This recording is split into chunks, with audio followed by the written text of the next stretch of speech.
Start करते हैं। तो जैसे कि मान लिया कल वाला ये जो क्वेश्चन था, है ना, जिसमें कि आपको इंसिडेंट रे की इक्वेशन दे रखी है ना, वेक्टर दे रखा है, और वो वेक्टर जो है वेक्टर ए है आपका कितना 6√3i cap plus 8√3j cap minus 10k cap. IIT में भी पूछा गया क्वेश्चन है ये, है ना। तो ये मान लिया z एक्सिस है, ये हमारी x एक्सिस है, ये हमारी y एक्सिस है। तो इस टाइप से ये इंसिडेंट रे का वेक्टर है। तो रिफ्रैक्टेड रे का वेक्टर निकालना था आपको, वो भी यूनिट वेक्टर, ये हो जाएगी रिफ्रैक्टेड रे, है ना।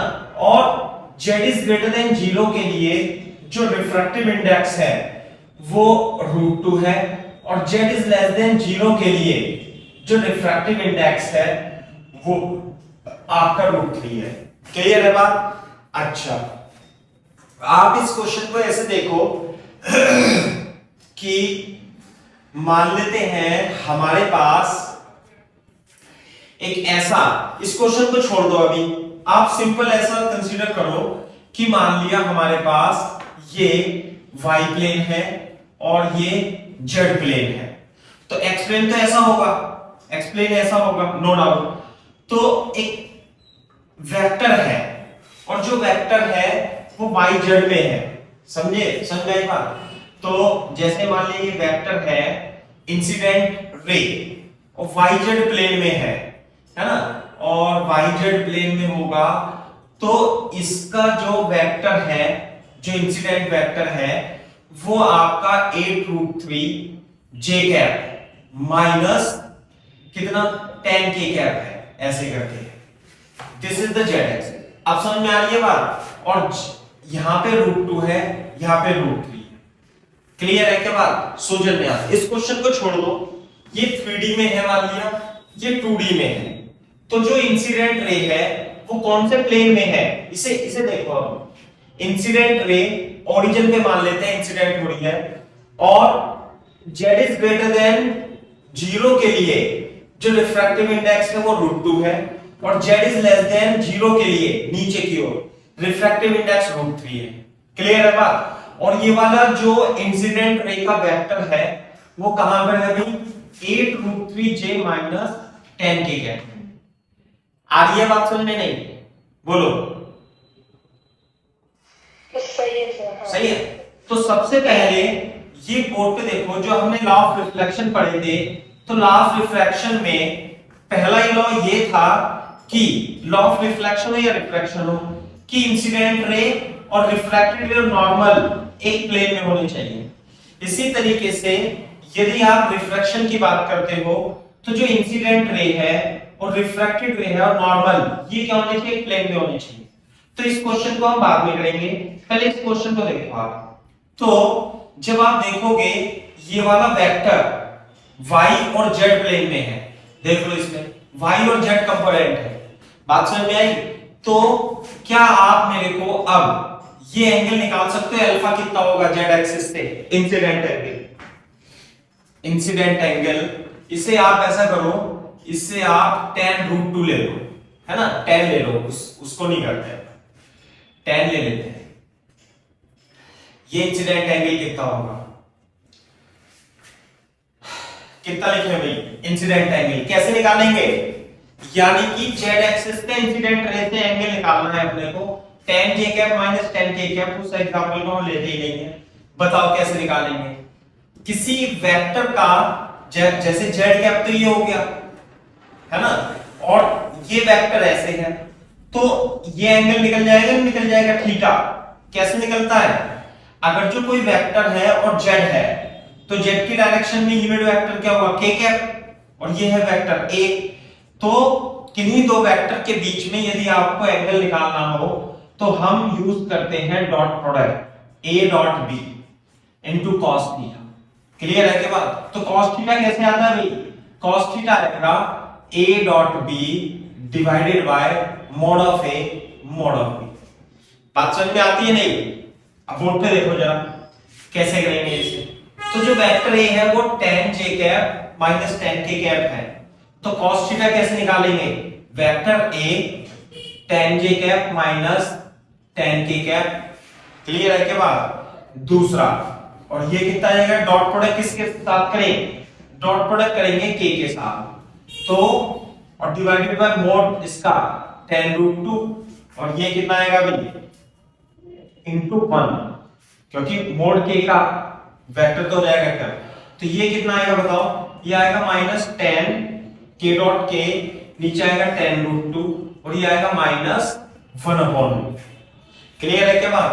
तो cos थीटा जो होगा वो माइनस 1 अपॉन रूट 2 आया है, ये cos 135 डिग्री होता है, तो थीटा की वैल्यू कितनी हो गई भाई 35। तो बोर्ड पे देखो ये वाला जो एंगल है यानी z और इसके बीच का एंगल ये आया है 135 डिग्री, क्लियर है क्या बात। तो बेटा अल्फा यानी कि एंगल ऑफ इंसिडेंट जो होगा, यानी कि मैं इसे अल्फा लिख देता हूं यहां पे, हाँ भाई, तो अल्फा की वैल्यू कितनी हो जाएगी 180 माइनस 135 यानी कि 45 डिग्री। ये बात क्लियर है क्या, बोलो सौजन्या। हाँ सही। सौजन्या कॉपी करो, इसे कॉपी करो तेजी से।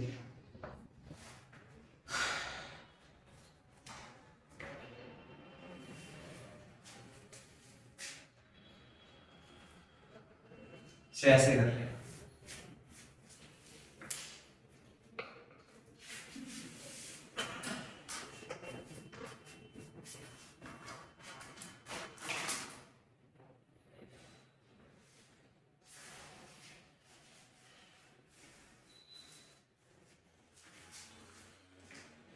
इसके और इसके बीच में एंगल है 135, हमें तो इंसिडेंट एंगल निकालना था अल्फा।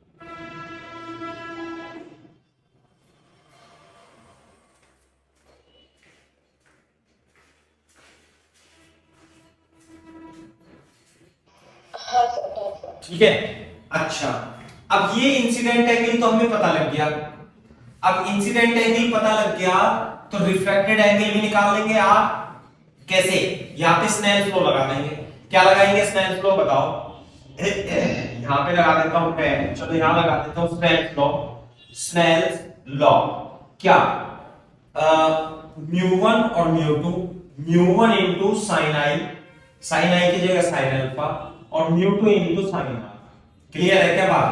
तो म्यू1 कितना है √2 into sin 45 into sin 45, mu two कितना है √3 इनटू sin r, बात समझ में आई। तो sin r कितना हो जाएगा, sin r is equal to √2 into 1 upon √2 upon √3, इतना आ रहा है क्या, ओ एक मिनट रुक जाओ, तो एंगल वेंगल कुछ निकल लेगा क्या, √3, अच्छा तो एक काम करते हैं, इसे 2 लिख लेते हैं बेटा, इसे लिख लेना 2 लिख लेना है, इसे 2 लिख लो, तो ये हो जाएगा आपका 2 और यहां पे आ जाएगा आपका 2, तो आ जाएगा 1/2, तो जो sin r है वो हो जाएगा 1/2 यानी कि sin 30 डिग्री, तो जो r की वैल्यू आ गई वो आ गई 30 डिग्री, बोलो एंगल ऑफ रिफ्रैक्शन आ गया आपका 30 डिग्री।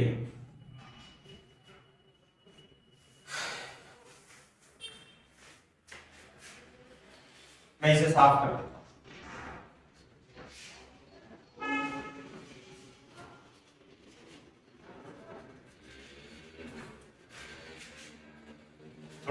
इक्वेशन को हमें एडजस्ट करना पड़ेगा, है ना। एडजस्ट कर ही लिया हमने, सही कर लिया, क्वेश्चन सही बना लिया।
हाँ बेटा, सोचने हुआ नहीं?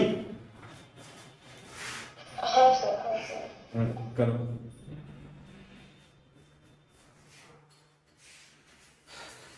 जब हो जाए तो बोल देना डन सर।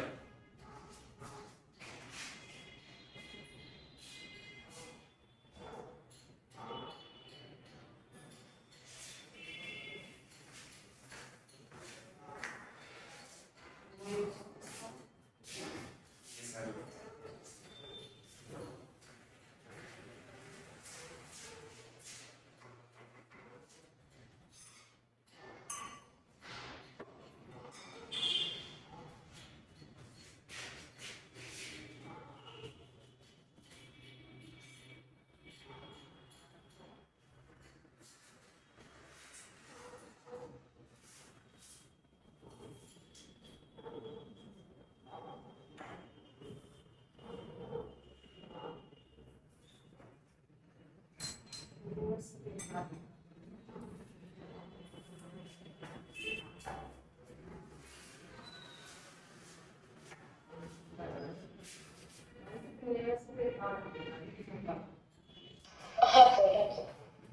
अच्छा, अब ये देखो, ये हमें आर पता लग गया। देखो, ये तो था हमारा 45 डिग्री, यहाँ पे कोई वेक्टर ए था लाइट की डायरेक्शन में, इसे जाना चाहिए था ऐसे, लेकिन हो गया ये ऐसे।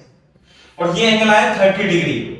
अब ध्यान से सुनो, थोड़ा मैथमेटिक्स भी लगेगा इसमें वेक्टर में, कि आपको इस रिफ्रैक्टेड रे की डायरेक्शन में you have to find unit vector आपको निकालना है। तो देखो, यूनिट वेक्टर का मतलब होता है जिसका मैग्नीट्यूड हो 1। तो उठने देखने के बाद ये यूनिट वेक्टर मान लेते हैं, ऐसा यूनिट वेक्टर है जिसका मैग्नीट्यूड है, इसे ऐसे जाना चाहिए था ना, इसका मैग्नीट्यूड हो गया 1 और ये है 30 डिग्री। बोलो, और ये है आपका y एक्सिस, ये है आपका z एक्सिस। तो वेक्टर लिख सकते हो, नहीं लिख सकते? हाँ लिख सकते हैं। ये कितना आएगा 1 cos 30 और ये वाला कंपोनेंट कितना आएगा 1 sin 30। आगे क्या बात समझ में? तो बोर्ड पे देखो, ये जो वेक्टर होगा इसे मैं r कैप लिख लेता हूं। r cap will be equal to, this is y axis. कैसे लिखेंगे भाई r cap? Unit vector y direction में कितना 1 sin 30 j कैप, साथ में इस डायरेक्शन में कितना आएगा -1 cos 30 k cap. So this is equal to 1/2 j cap √3/2 k cap. So unit vector along the refracted ray is j cap minus √3 k cap upon 2. This is what? This is the unit vector along refracted ray. Refracted ray. ये जो question है ये इससे छोटा है, इसका बच्चा समझ लो, ये थोड़ा इससे बड़ा है। तो हमें पहले ये कॉन्सेप्ट क्लियर आना चाहिए, तभी हम इसे समझ पाएंगे। मेरे ख्याल से क्लियर होना चाहिए। हाँ ठीक है।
क्लियर है क्या बात? ये तो मेरे ख्याल से क्वेश्चन बहुत ही अच्छा क्वेश्चन है।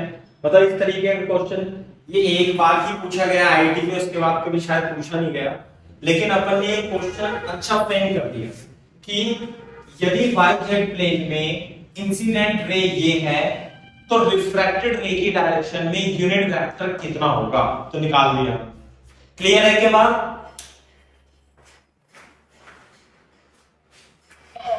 अच्छा, अब हम इस वाले क्वेश्चन पे आते हैं।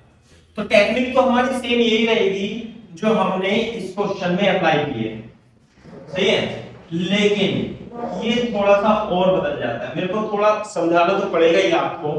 और में देखो, अभी ये वेक्टर आप कंसीडर करो 6√3 i cap plus 8√3 j cap consider करो। मान लेते हैं ये हमारे पास x एक्सिस है, ये y एक्सिस है, ये z एक्सिस है, और ये वेक्टर ओरिजिन पर इंसिडेंट होता है। तो वेक्टर बना सकते हो आप ये xy प्लेन में? हाँ, बना सकते हैं। कैसे? ये 6√3 x डायरेक्शन में और ये है क्या 8√3 y डायरेक्शन में। क्लियर है क्या बात? तो यदि आप इस वेक्टर को बनाना चाहते हो तो xy प्लेन में ये जो वेक्टर आएगा ये वेक्टर a आएगा, 8√3 6√3 i कैप 8√3 j कैप, ये वाला वेक्टर होगा बेटा। बताओ, बोलो, समझ में आ रही है बात? नहीं? अच्छा, अब -10 के कैप और जोड़ दो इसमें, तो -10 के कैप कैसे जुड़ेगा बताओ? -10 के कैप माइनस z डायरेक्शन में, यानी कि ऐसे करके, और आप ऐसे आपको और जोड़ना पड़ेगा। क्लियर है क्या बात? तो ये वाला जो वेक्टर होगा ये वेक्टर होगा। क्लियर है क्या बात? ये कितना हो जाएगा z डायरेक्शन, ये z है, ये हो जाएगा -10, ऐसे लिख लो आप इसे। तो ये हो जाएगा unit a vector. a vector आप यहां से नहीं दिखाओगे, आप a वेक्टर ऐसे दिखाओगे, this is the a vector.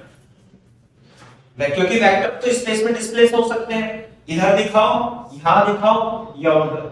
तो z इज ग्रेटर देन 0 के लिए जहां की √2 है, इंसिडेंट वेक्टर ये है, ये वाला, ये। आ रही है क्या बात समझ में?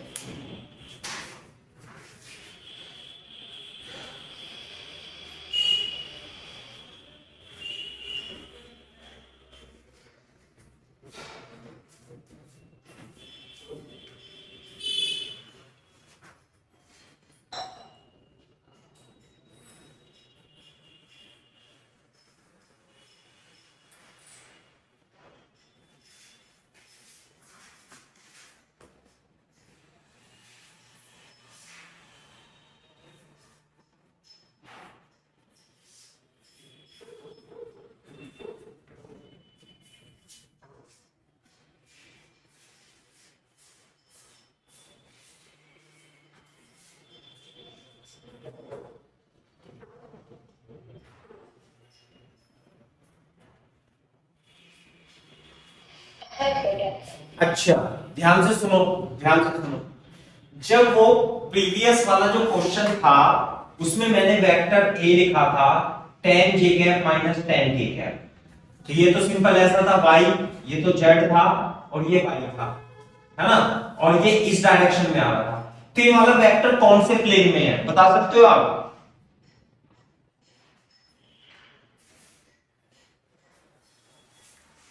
कौन से प्लेन में होगा बेटा ये? वाई-जेड प्लेन में, है ना। अब इस वेक्टर को बताओ ये कौन से प्लेन में है?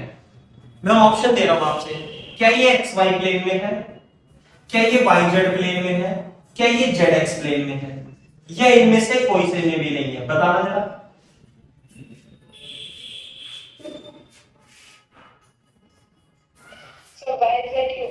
वाई जेड कैसे होगा बेटा?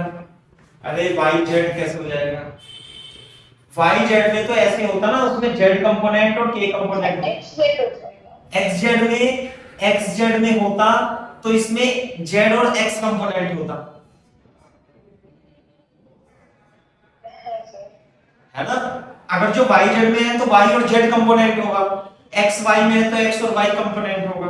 जेड एक्स में तो जेड और एक्स कंपोनेंट होगा, इसमें एक्स वाई जेड तीनों कंपोनेंट है, ये किसी भी प्लेन में नहीं है, ना तो एक्स वाई में, ना वाई जेड में, ना जेड एक्स में।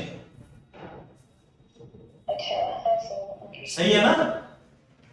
हाँ हाँ, तो देख लो, जैसे जैसे मान लीजिए ये है हमारा, ये कोऑर्डिनेट एक्सिस होता है, तो ये वेक्टर ऐसे है, देखो अगर ये ऐसे होता यूं करके तो ये वाई जेड में हो जाता, ये ऐसे करके है। आगे बात समझ में नहीं आती? नहीं यार, नहीं आती। देख रहे एक मिनट, एक मिनट।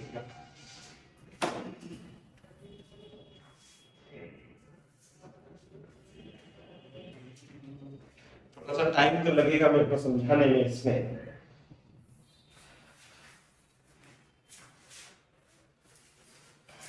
सर तो मतलब इंसिडेंट ऐसा कर रहा है कि कहीं कहीं से भी कुछ ना हो मतलब हाँ देखो ऐसे है, और ऐसे करके है ना, ये ऐसे यू है, ये तो एक्स हो गया, ये वाई हो गया, ये जेड हो गया। बात समझ में आ रही है नहीं?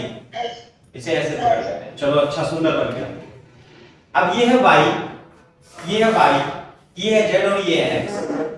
अगर जो ये वेक्टर इस प्लेन में होता यू करके ऐसे, तो ये वाई जेड, ऐसे तो वाई जेड में होगा ना ये, लेकिन ये है ऐसे। हाँ सर सही है ओके समझ में आई ना बात? ऐसे करके है, तो इसमें तो ये ऐसे कहीं से आ रहा होगा, तो ये किसी भी प्लेन में नहीं है। सबसे पहले हमें इसका प्लेन ही सर्च करना पड़ेगा। देखो ध्यान से, ये तो एक्स हो गया, ये वाई हो गया, ये जेड हो गया। अब ये इससे कुछ इस एंगल से बना हुआ आ रहा है, इस तरीके से ऐसे करके यूं आ रहा है। तो पहले आप मेरे को इस वेक्टर का जेड एक्सिस से एंगल निकाल दो, कितना आएगा। ये वेक्टर जो है जेड एक्सिस से जो एंगल बनाएगा अल्फा, वो मेरे को आप बता दो कितना है, वो निकाल लेंगे हम। वो तो आता है हमसे कैसे, cos theta is equal to a dot b upon ab। बात समझ में आई ना?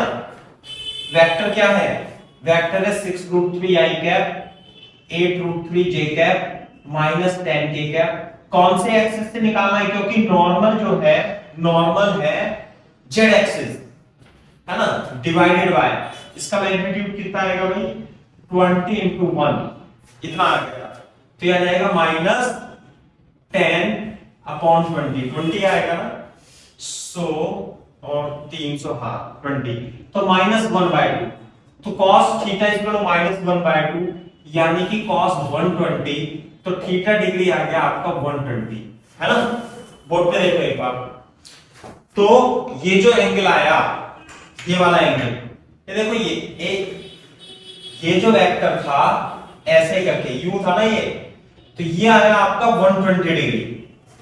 ये तो हो गया ए वेक्टर और ये हो गया जेड वेक्टर के बीच 1 डिग्री 120 डिग्री। तो जो है जेड एक्सिस से नॉर्मल से जो एंगल बनाएगा वो आएगा 60 डिग्री। क्लियर है क्या बात? इस एंगल विल बी, जो एंगल ऑफ इंसिडेंट होगा, हाँ ये 60 डिग्री आएगा। हाँ सर कॉपी करो थोड़ा तेजी से बेटा।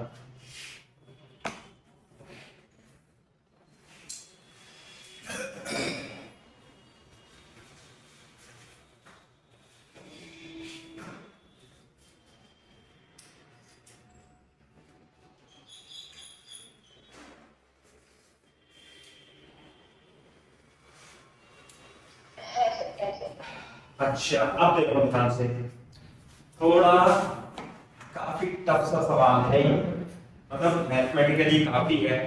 अब मेरे को ये बताओ कि ये तो हो गया इंसिडेंट, ये हो गया ना इंसिडेंट वेक्टर, ये रहा इंसिडेंट वेक्टर। तो रिफ्रैक्टेड वेक्टर इस तरीके से हो जाएगा, थोड़ा ऐसे झुक जाएगा, नहीं है बात समझ में? ये ऐसे आ रही थी, इसे सीधा जाना चाहिए था ये। तो ध्यान से देखो कि ये वाला जो प्लेन है, इसी प्लेन में तो है, ये वाला प्लेन है, ये जो प्लेन होगा ना ये हमारे पास, ये वाला प्लेन, ये हो गया इंसिडेंट रे, और ये हो जाएगी हमारे पास रिफ्रैक्टेड रे। इंसिडेंट रे तो हम पीछे से आ रहे हैं। तो ये वेक्टर जो है एक प्लेन में है। कौन से प्लेन में है कि ऊपर तो यहाँ पे k एक्सिस है ये, और एक जो यूनिट वेक्टर होगा वो इस वाले प्लेन में। इसे मैं थोड़ा सा घुमा दूंगा। इसे क्या करूंगा, मैं घुमा दूंगा। तो बोर्ड पे देखो, उधर तो हो जाएगा z एक्सिस, है ना, और ये जो वेक्टर होगा ये वाला वेक्टर, ये वेक्टर कौन सा वेक्टर था भाई, 6√3 i cap plus 8√3 j cap. बात समझ में आ रही है नहीं? तो एक तो नॉर्मल तो हो जाएगा k की डायरेक्शन में, और जो इसका हॉरिजॉन्टल वाला ये वाला कंपोनेंट है ये हो जाएगा 6√3 i cap plus 8√3 j cap. Clear है क्या बात? अब ध्यान से देखो, ऐसे ये जो आ रही थी इंसिडेंट एंगल, इंसिडेंट रे, तो ऐसे आ रही थी, और ये जो एंगल था ये था आपका 60 डिग्री। बात समझ में आ रही है नहीं? और इसे ऐसे जाना चाहिए था और ये ऐसे चाहिए। अब ये जो मान लीजिए ये कोई एंगल है, ये कोई वेक्टर है ना, कोई भी वेक्टर है ये, इस वेक्टर को क्या मान ले हम, क्यू वेक्टर मान लेते हैं इसे। तो क्यू कैप इस डायरेक्शन में जो क्यू कैप वेक्टर आएगा इस डायरेक्शन में वो आएगा 6√3 i cap plus 8√3 j cap divided by mod of this. इसका मोड कितना आएगा, 6√3 का स्क्वायर 8√3 का square is equal to 6√3 i cap 8√3 j cap और डिवाइडेड बाय कितना आएगा ये 3 और इसका मैग्नीट्यूड 310√3 आएगा, यानी कि 3√5 i cap 4√5 j cap is the unit vector in this direction. तो ये जो डायरेक्शन है ये वाली डायरेक्शन, ये इस डायरेक्शन में जो यूनिट वेक्टर है वो इतना है। अब ये वाला जो इंसिडेंट वेक्टर है ये एक प्लेन में है। कौन से प्लेन में है, एक तो z और q। ये कौन सा प्लेन है, ZQ प्लेन। ना तो ये xy में है ना ये yz में है ना, ये दूसरे ही प्लेन में है, इस वाले प्लेन में। कौन सा प्लेन हो गया, ZQ प्लेन। तो z में यूनिट वेक्टर तो होता है k कैप, और इसका यूनिट वेक्टर मैंने निकाला है और इसका यूनिट वेक्टर ये आएगा।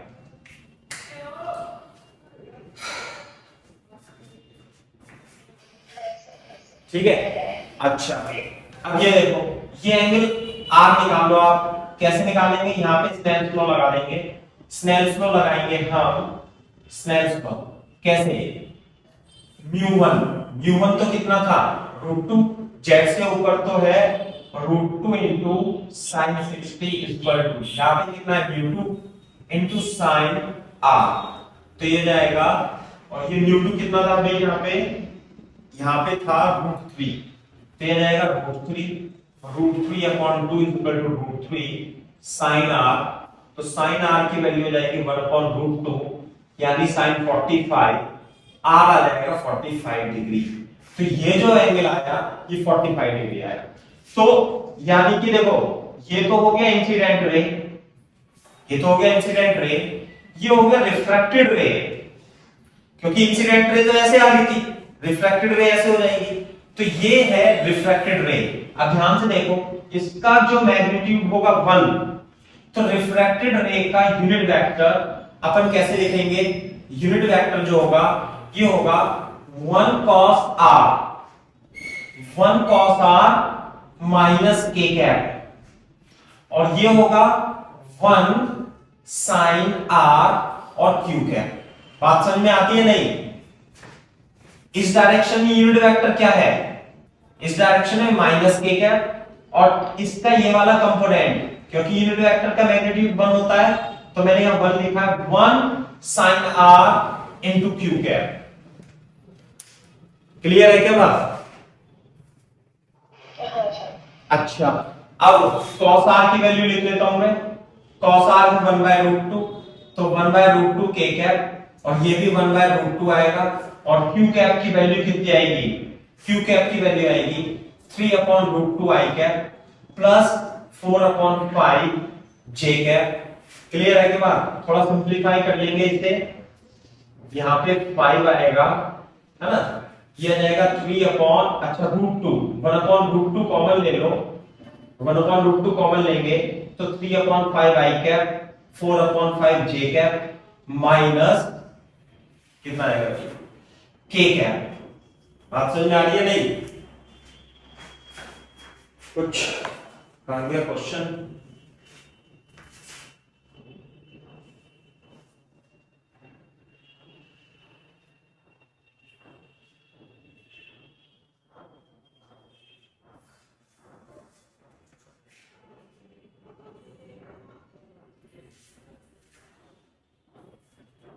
यहां तक कॉपी कर लो, ये एग्जैक्ट कर लिया।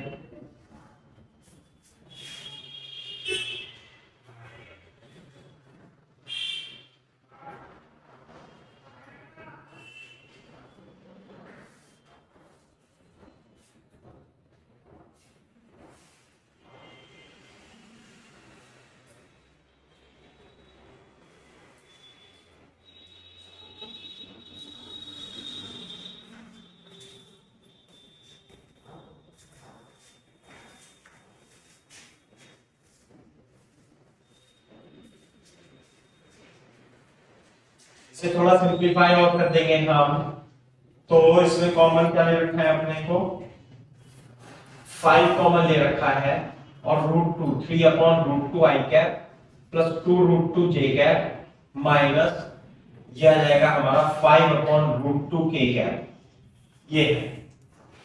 तो बोर्ड पे देखो, जो यूनिट वेक्टर है उससे हम कंपेयर कर लेंगे, तो a की वैल्यू 3/√2 है और b की वैल्यू 2√2 है, और वो a b की वैल्यू पूछ रहा है, तो 3/√2 2√2 ये कट जाएगा, तो 3 × 2 और 6 आंसर है।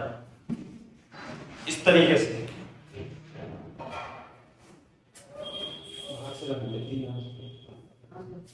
थोड़ी देर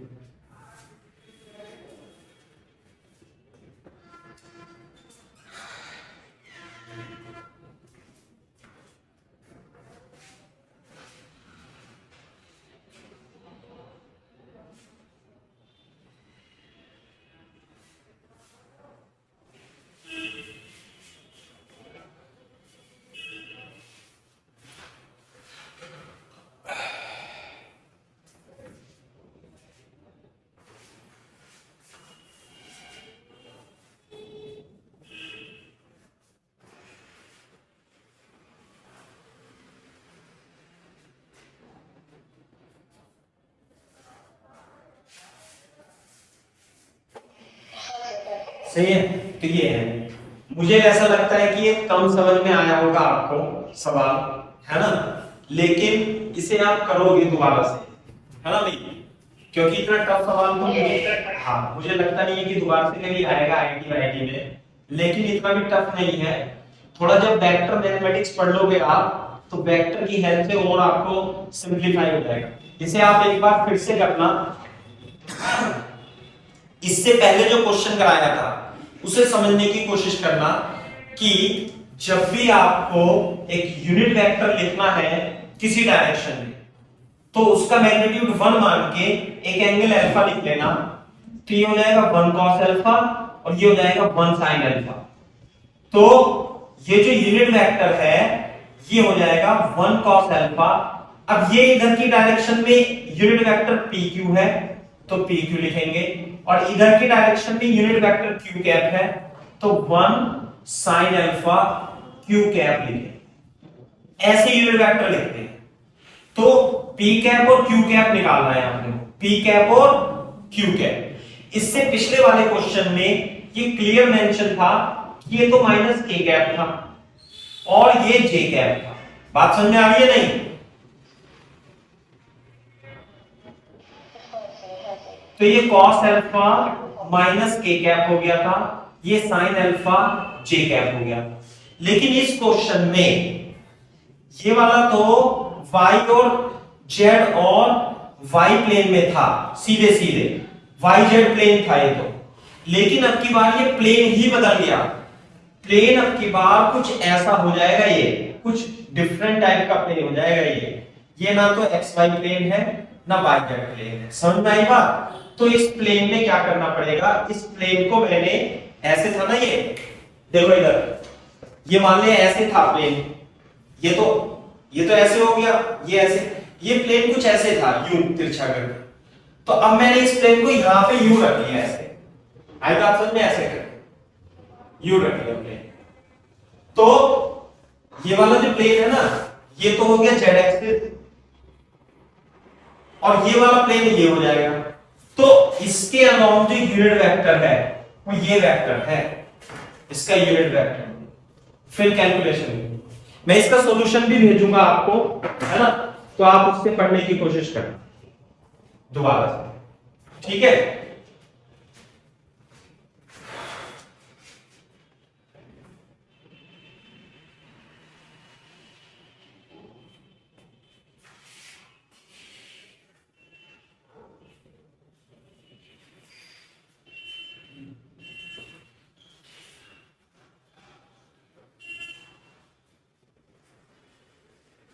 सौजन्य, हाँ सर, हाँ सर। हाँ लिख लो, आप जब लिख लो तो बता देना, है ना।